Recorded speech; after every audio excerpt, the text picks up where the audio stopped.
sente enkalu ez'obuwagizi zettaddemu million 16 n'ekitundu.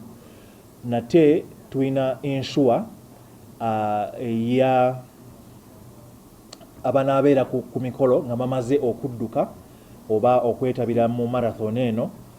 Yinsuwa eno egenda kubanga eyamba nti omuntu yenna wabanga afunye obuvune oba waba afunye akabenje konna tujja kubanga tusobola okujjanjaba buli muntu sente ezitasukka million 1 naye sente zonna mu bantu bonna banaaba bafunyemu obuzibu tutaddemu million 50 mu package ya yinsuwa ey'omukolo gye tuyita events insurance ku lunaku olwo. In sports, insurance is such an important aspect of travel, and we're hoping that whoever arrives the country is able to actually sign an insurance policy with Britam. Sports is more engaging, sports is more challenging, and because the more it's challenging, the more it's engaging, the more we need an insurance company.